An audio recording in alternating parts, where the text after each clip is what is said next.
Good afternoon, and thank you all for joining us today in both the Zoom room and on YouTube. My name is Chet, and I have the pleasure of serving as the Council's 5th U.S. Navy Federal Executive Fellow. It's an honor to welcome you to this fantastic event on the U.S. defense strategy amid China's quest for power, anchored by a discussion on an important new book by Elbridge Colby called The Strategy of Denial. A link to purchase this book is on the Chicago Council's website. First, I'd like to offer a special thanks to the Council's donor level and leadership members for joining us in the Zoom room here. Upon completion of the public portion at around 12:30, you're invited to remain in this Zoom room for a private, off-the-record question and answer session with myself and Elbridge Colby. Before we get started, please note that the Council is an independent and nonpartisan organization and takes no institutional policy positions. Views expressed by speakers on the program are their own. Now it's my privilege to introduce today's speaker. Elbridge Colby served as U.S. Deputy Assistant Secretary of Defense for Strategy and Force Development under the Trump administration. He was also the lead architect of the 2018 National Defense Strategy. Elbridge is now the co-founder and principal of the Marathon Initiative, a policy initiative focused on developing strategies to prepare the United States for an era of sustained great power competition. We're pleased to have you join us today, Elbridge. And with that, let's jump into today's discussion. Great, thanks. And for those thanks, Elbridge. For those who may not be too familiar with the 2018 National Defense Strategy that Elbridge authored, one thing that I thought was important as a military practitioner was it really highlighted what they call the great power competition, being the competition between the United States and the near-peer military threats in Russia and China. But with any competition, there's going to be a winner and a loser in most cases. So for my first question for you, Elbridge, is why is this competition, particularly in Asia, so important? And what are the implications if China were to win the competition and to achieve their goals for the average American? Great. Well, no, I think it's a really important question, Chet, and it's one of the reasons I was motivated to write the book was to lay this out, I think, in hopefully very clear and accessible terms. I won't say the book is always a light read, but I do hope that it's accessible and it's not sort of hidden behind a curtain of kind of expertise or pretend expertise. It should be kind of accessible and intuitive logical to anyone who's willing to kind of allocate the time. And I think that's important for a number of reasons. I mean, one is just basic kind of, we're a democracy or republic, whatever. We need the people are supposed to be engaged, the people at large, not just the sort of the people inside of the Beltway. And also, if a strategy is going to have legs, a defense strategy, particularly one that involves war and peace and large outlays of resources, the people have to support it. And that's what I tried to do. I think our fundamental sort of strategy, we were kind of on autopilot after the collapse of the Soviet Union for several decades. And we were just kind of going along, in a sense, acting as if it was 1999. There were no peer challengers in the international environment, and that's just not the case. And the most important thing that, and I wanted to do this in a kind of logical, deductive way, the most important thing is the rise of China. Now, why does that matter to Americans? Well, I think if we go back, and I tried to really root the argument and the strategy in a practical, concrete conception of what's in Americans' interests. I think my view is our foreign policy and our foreign policy elite has lost the connection in a lot of ways with the practical interests of Americans. I like to joke, Henry Kissinger has a comment that only in America is it considered an epithet to be called a realist. Well, only in America is it considered bad to say that you're looking after the interests of the American people. I mean, in Japan or Germany or let alone France or Spain, that's what they do. As a matter of course, that's what foreign policy is about. But we can't afford to ignore that anymore. The risks are too high. We're dealing with superpowers, in particular China, again. And so what is, in that context, we need to be very clear and focused and concrete about what it is that we're interested in protecting, what we're trying to do. And I think in that context, by far the most significant threat to the American people's interests is the possibility of China establishing a hegemonic position over Asia. And that's because basically Asia is going to be by far the world's most important region in the future. It's going to be well over 50% of global GDP in the future. And so the way I think about it is we're all going to be working for the Asian market in some way or another. I mean, if you're an industrial company or an agricultural company or whatever, your future, a lot of it's going to be in Asia. Of course, the American market will remain large. The European market is shrinking. Other markets are lagging in terms of their development.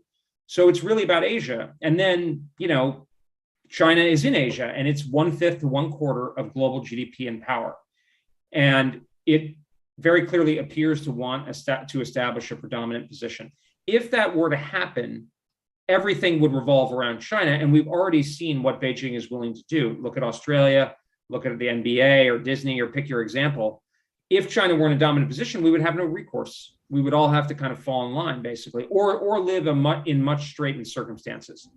And I don't want to have that happen. And this strategy is designed to prevent that. It's a military strategy, but the goal is actually more so that we don't live under the economic and political dominance of the People's Republic. Great. And that leads me to my next question. You talk about China's goals being something that they have already with Australia and other countries in the region. How do you see them continuing to develop their own strategy to try to achieve these goals? Their what strategy? I'm sorry? Their own strategy. Oh, yeah. How do you see it? Yeah. Yeah, well, I think China, we're in a, strategy is interactive, and they say, it's never final. And so I think for a long time, China pursued what was called the hide and bide strategy, basically keeping a low profile and growing in strength. And, we pursued basically a hide and bide strategy through much of the 19th century. We kind of expanded in North America, but we didn't get involved. We didn't challenge the established great powers until we were ready. China left that, they left that strategy behind over the last decade. Now they're pursuing a much more forceful strategy all around, much more assertive and aggressive. I think what we need to be prepared for is China's best strategy. We can get into this, but basically that's the most dangerous strategy for us. And my view is what their best strategy is to try to, if they're seeking this regional hegemony and then from that position, the global preeminence, they need to break apart the coalition that is already forming to check those aspirations, because we don't want to live under their thumb. India, Japan, Australia doesn't. So that's happening.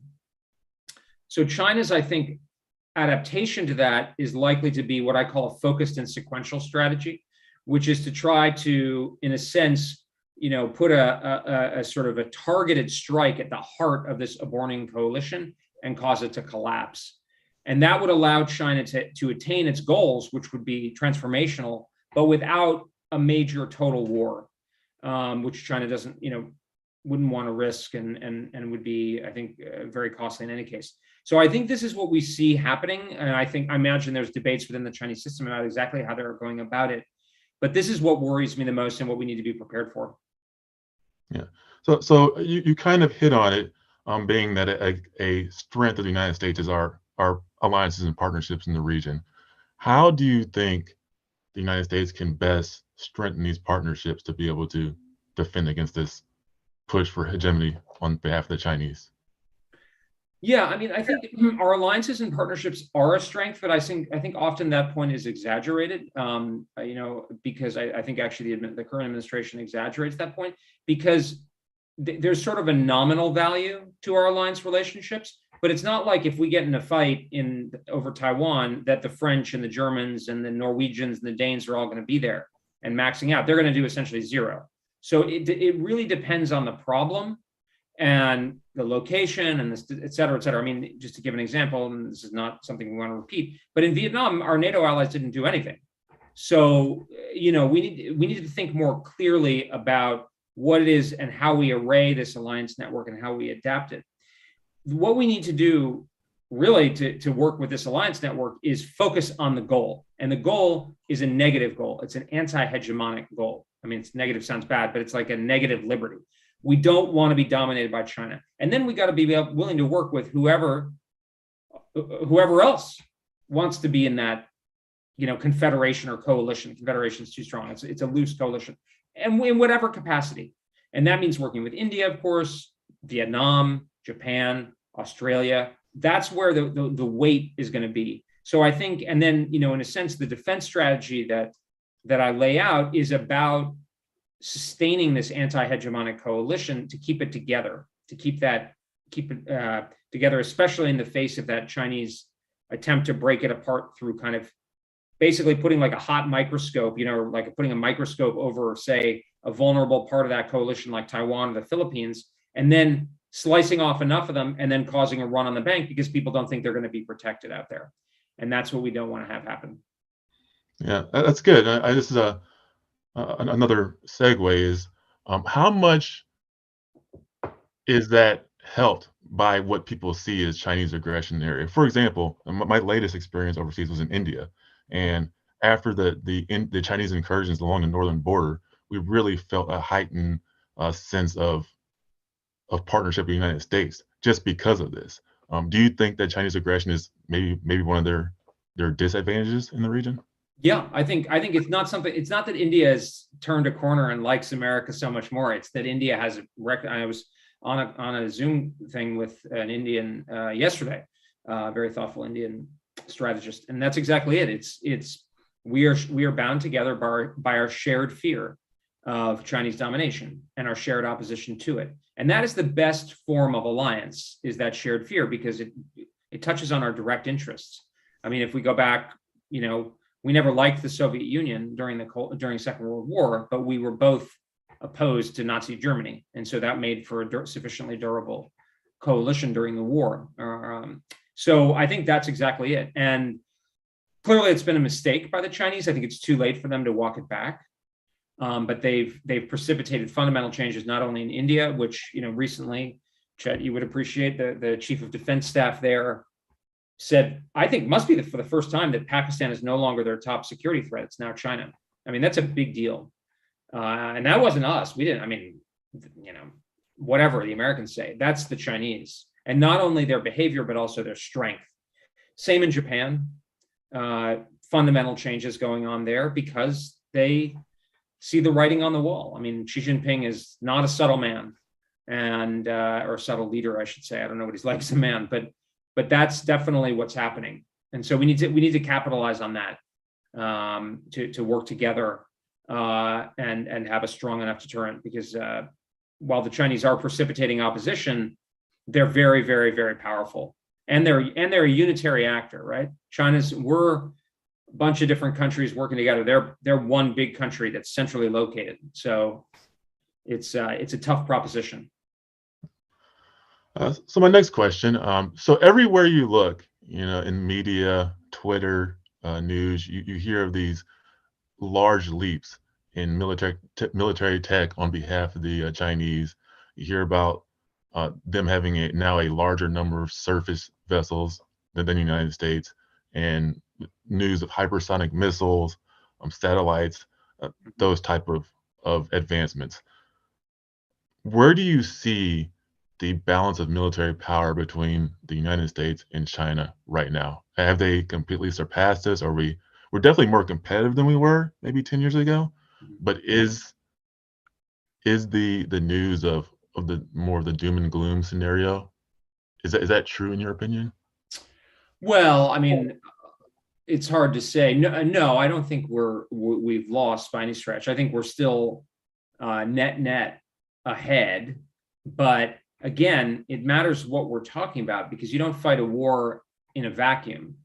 You fight a war over a particular place or equity, and that war can expand, but there, it's a concrete kind of look. I mean, we lost in Vietnam, even though we were much more powerful than the Vietnamese. The British lost in the War of American Independence because they were, distance, resolve, alliance politics, et cetera. So that's kind of, but I will say, Chet, that the reaction to the hypersonic tests a couple of months ago in the fall from the American establishment, from what I could tell, the defense establishment was quite concerned that apparently they'd made breakthroughs that we had not been able to figure out yet. And I mean, if you look at Chinese, the Chinese economy, and I think sophisticated analyses of the Chinese economy, and then in particular from people who are putting money to work, I think the Chinese have already reached a point where they're directly competing, if they have not surpassed us in a lot of areas at the cutting edge of technology. And if you listen to someone like Eric Schmidt, I think it becomes very clear that point. So I don't think we should. I mean, we are definitely in a competition. We can achieve our goals. I fundamentally believe, if we act with sufficient urgency and focus. But it's a very, I mean, it's the most profound challenge, I think, certainly we faced since the USSR, and in some sense ever, as a country. It's the first time, we were a young country in the 19th century. We were growing across the continent, but since we entered the international system, we've never faced another country that's remotely as large and sophisticated an economy as we are. This is an unprecedented experience. Yeah. So, I feel like amongst Asia watchers, there is a spectrum of where people fall on how likely a conflict with China actually is. I was watching the Beijing Olympics last night, and there were several athletes born in San Francisco now competing for Team China. Mm-hmm. And so that's just an indication of the people-to-people ties between the countries. There's economic ties. You brought up the NBA earlier, which is one that people don't actually think about, but it's a large part of NBA profits come from China. Right. There's trade. So how inevitable do you think potential future conflict with China is? Can we at some point get off of this, what appears to be an on-ramp at some point, or is it based on their ambitions, our need to maintain what we have now? Is conflict inevitable? No, I don't think so. I mean, I don't think it's inevitable at all. But I think it's definitely possible, and it's becoming more probable the longer we neglect the problem. Because look, I mean, just stepping back, I mean, people are now accustomed to a world without major war. Obviously there have been very, in human terms, very costly wars that have happened since the Second World War in Africa, and wars of, national liberation, or whatever you want to call them, in Asia, and communist-oriented civil wars and so forth. But there has not been a state-on-state, large-scale conflict between developed states since the Second World War. I mean, basically, among the really established great powers. I guess Korea would be a partial exception, but China at that point was still pretty backward. But that doesn't mean it's not possible. I mean, throughout the Cold War, we had a military, and we were always expecting that there could be a war. Our military was postured such that we were intent on deterring it because we thought it was possible. So, the analogy I like to use is like the market. As soon as you presume that financial crises can't happen anymore, that's when you get 2008, likewise. And I think the Chinese, their interests very well might point towards the use of military force, because they can see this coalition coming together. They don't want to be put in a box. And I think that the instruments of soft power, their efficacy is exaggerated. The Chinese are not going to convince or hoodwink Taiwan into giving up its autonomy or its, effective independence. And so they're going to have to force it. They're going to have to force the issue. And that's going to mean military force. And to me, it's a cliche, but it's a cliche for a reason, is if you want peace, prepare for war. And, we want to present China, in my view, with the expectation that if they use force against our important interests, that they will be frustrated, and they will be frustrated at a cost that is one that the American people will be prepared to bear. And that's not an easy standard. It's feasible, but it's not easy.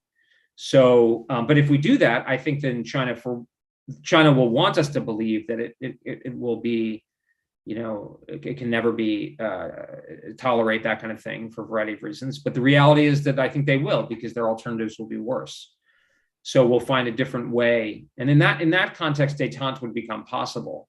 But now we need to concentrate on strength, because we're not where we need to be. And the situation is now, we are in the window of possible war already, and it's going to get worse.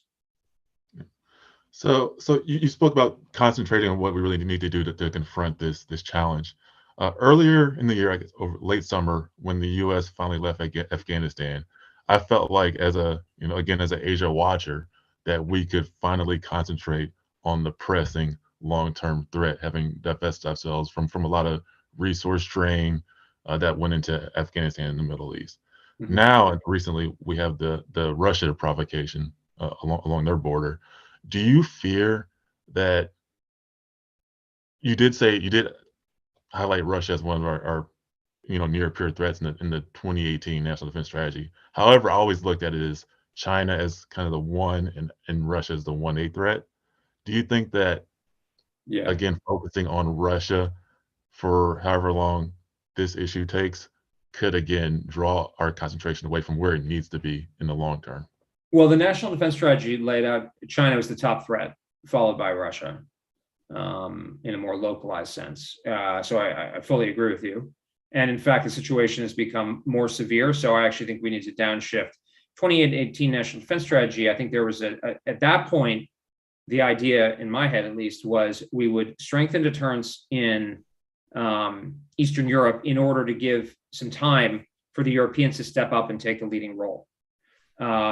They failed to do that. Well, not all of them. The Poles are doing a good job, others, but the Germans failed to do that. So we're we're in a situation where we actually, I mean, just to be clear, I don't think we should put additional forces into Europe. I think that's a mistake. I mean, if you wanted to send a small nominal force or whatever, but I mean, sending 3,000 troops, as you know, Chet, it's not so much the 3,000 troops that are the concern, but the United States is not going to send airborne and a Stryker brigade without considering what the air, logistics, naval, munitions, all those other requirements, the tail, and not all of that is tail. I mean, I was pointing out on Twitter the other day that, what's scarce in the American military is not Army soldiers. We have more than enough Army soldiers for what the country needs. I mean, we have a very large Army, most of which is deployed in the United States to do what? I don't know, to defend against Mexico or Canada? Not really, right? That force we don't really need substantial Army forces in the near term in the Pacific. I do think there might be an argument over the longer term where the Army could, there's going to be a greater threat to South Korea and the Philippines and other places. That could be an Army mission, although it would make more sense if more of those forces were deployed forward. But if they're going to get from the US to Asia or Europe, they need the Navy.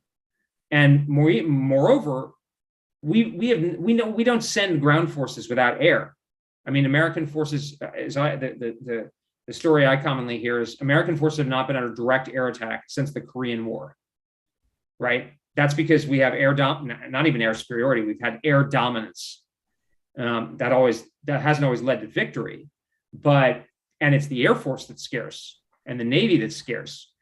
How many bombers do we have? Not as many as you would think. That's what beats Russia or China, and that's what's scarce, and that's what we haven't rectified. Now we have a B-21 program and stuff, but that's going to take a while. And if we continue funding it, we buy enough, which is probably going to be an issue.